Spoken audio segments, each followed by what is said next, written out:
মদিনাতে একটা লোক ছিল বাবা, যার নাম কিতাবে লেখা আছে সাঈদ ইবনে মুসাইয়িব। ওই লোকটা স্বপ্নের মানে বলতে পারতো, স্বপ্নের তাবির বের করে বলতে পারতো। আল্লাহু আকবার কবীরা। চিন্তা কেন রেখেছেন হুজুর? বলে ভাই রে, আজকে রাতের বেলাতে আমি হাসানের একটা স্বপ্ন দেখেছি রে, ওই স্বপ্নটা বলার জন্য তোমাদেরকে ডেকেছি। হুজুর এমন কি স্বপ্ন দেখেছেন? এমন কি স্বপ্ন দেখেছেন বলুন, আমরা তো চলে এসেছি। ইমাম হাসান রাদিয়াল্লাহু তাআলা আনহু উনি বলতে লাগলেন, এ ভাই হুসাইন শোনো, আমার পরিবারের ছেলে মেয়েরা সবাই শোনো গো, আমি রাতের বেলায় ঘুমের বিছানায় ঘুমিয়েছিলাম আর স্বপ্ন যোগে দেখলাম আমার কপালের মাঝখানে, আমার কপালের মধ্যে, পেশানের মধ্যে আল্লাহ তাবারক ওয়া তাআলা পবিত্র কোরআন পাকের সূরা ইখলাসের প্রথম নম্বর আয়াত কুল হুয়াল্লাহু আহাদ, এই আয়াতে কারিমা আমার পেশানিতে লেখা দেখেছি। এই স্বপ্নটা দেখেছি রে ভাই, আমি এটা বলার জন্য তোমাদেরকে ডেকেছি। এ বেরাদার বাবারা, ভাইরা, মা বোনেরা গো, কিতাবে লিপিবদ্ধ রয়েছে ইমাম হাসানের স্বপ্ন শোনার পরে উম্মে রওয়া খুশি হয়ে গেলেন, জাইনাব খুশি হয়ে গেলেন, হযরতে আলী আকবরের আম্মা খুশি হয়ে গেলেন, হযরতে সাইয়েদনা কাসিম খুশি হলেন, আলী আকবর জাইনাল আবেদিন খুশি হলেন, আব্বাস আলমবারদার খুশি হলেন, আমার হুসাইনে পাক খুশি হলেন বাবা। কিন্তু কিতাব লেখক লিখছেন, ওই যখন ইমাম হাসানকে পরক্ষণে লোকটার নিকটে নিয়ে যাওয়া হলো আর বলা হলো, ওগো আল্লাহর বান্দা, ওগো আল্লাহর কি আল্লাহর বান্দা, তুমি বলো তো আমার ইমাম হাসান আজকে এই স্বপ্ন দেখেছে, এই স্বপ্নের অর্থটা কি রয়েছে, এই স্বপ্নের মানেটা কি বের হচ্ছে? আল্লাহু আকবার কবীরা। ইমাম হাসান সঙ্গে আছেন বাবা, আর হাসানের পাকের জবান থেকে স্বপ্নটা ওই লোকটা শুনলেন। শোনার পরে আবার আমরা কি বলে, লোকটা চুপ হয়ে গেছে, খামোশ হয়ে গেছে। হুসাইনের পাক ডাক দিচ্ছেন, পরিবারের লোক আরো কজন আছে ওনারাও ডাক দিচ্ছেন, ওগো সাঈদ ইবনে মুসাইয়িব, স্বপ্নের অর্থটা কি একটু বলো না।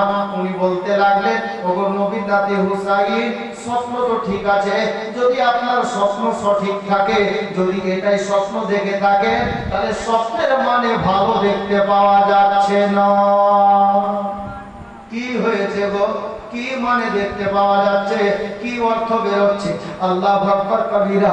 ওই লোকটা বলতে লাগলেন, ওগো নবীর নাতি হাসানে পাক, মা ফাতেমার নূরে নাজাত, মাওলা আলী জানের পিয়ারা, আল্লাহু আকবার কবীরা, নওয়াসায়ে রাসূল গো, আপনার স্বপ্নের মানে এটাই বলতেছে, যদি আপনার স্বপ্ন সত্যি হয়, তাহলে এই দুনিয়ার বুকে আর মাত্র কয়েকটা দিন আপনি বাঁচবেন, এরপরে দুনিয়া ছেড়ে কবরে চলে যাবে। এই স্বপ্নের মানেটা এটাই যে আপনার এই দুনিয়ার বুকে আর মাত্র কটা দিন হায়াত আছে, তারপরে আপনি দুনিয়া ছেড়ে দিবেন, মানে ইন্তেকাল করে যাবেন। আচ্ছা বলেন তো, কোনো ডাক্তার আপনাকে আমাকে যদি ডাইরেক্ট বলে দেয়, মনি সাহেব তোমার কোনো ওষুধ পেলাম না, ওষুধ দিতে পারলাম না, যা ইচ্ছা খেয়ে নিও, যা ইচ্ছা দেখে নিও, যদিন দানা আছে বাঁচবে, নাহলে দুনিয়া ছেড়ে দিবে। আচ্ছা বলেন তো, ওই লোকটা যদি 4 মাসও বাঁচে, দেখবেন 2 মাসে হার্ট অ্যাটাক হয়েছে, উতাস ছাড়া হয়ে যাবে, আমি তো পাচ্ছি না, ওষুধ নেই, এমন ওষুধ হয়েছে। আল্লাহ। যখন ইমাম হাসানের পাকের কথা শুনে নিলেন বাবা, হুজুর আরো অসুস্থ হয়ে গেলেন, আর যেমন অসুস্থ হয়েছেন, বিছানায় উঠে বসতে পারেন না, এত অসুস্থ হয়ে গেলেন। এখন আজকের জীবনের জন্য আমার মা বোনদেরকে বলবো, এই শেষ মুহূর্তে অল্প সময় আর বলবো, আমার মা বোনদেরকে বলবো, এখান থেকে কিছু শিক্ষা নেওয়া দরকার। নিবেন, যদি পারেন সিনাতে জায়গা দিবেন, আপনাদের ভালো হবে।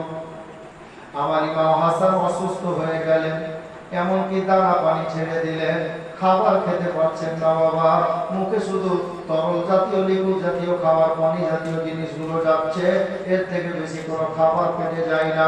অসুস্থ অবস্থায় বিছানায় পড়ে গেছে, মাঝে মধ্যে গলায় হাত দিয়ে উঠিয়ে বসাতে হয়, এতটা অসুস্থ হয়ে বিছানায় পড়ে গেলেন।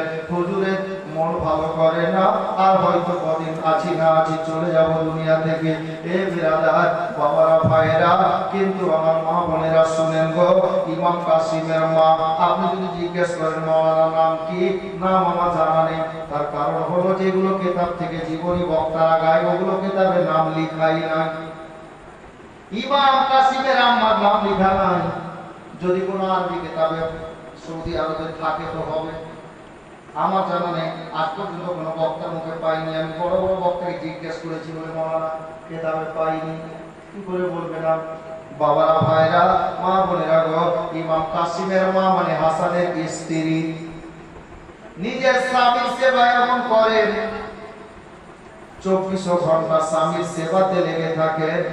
হুজুর রাতের বেলায় বিছানায় ঘুমিয়ে যায়, যখন ঘুম চলে আসে, কিন্তু আমার কাসিমের মা দুটা চোখ বন্ধ করে না, স্বামীর মাথার কাছে বসে সারা রাত অতিবাহিত করে দেয় হুজুরের সেবা করতে করতে।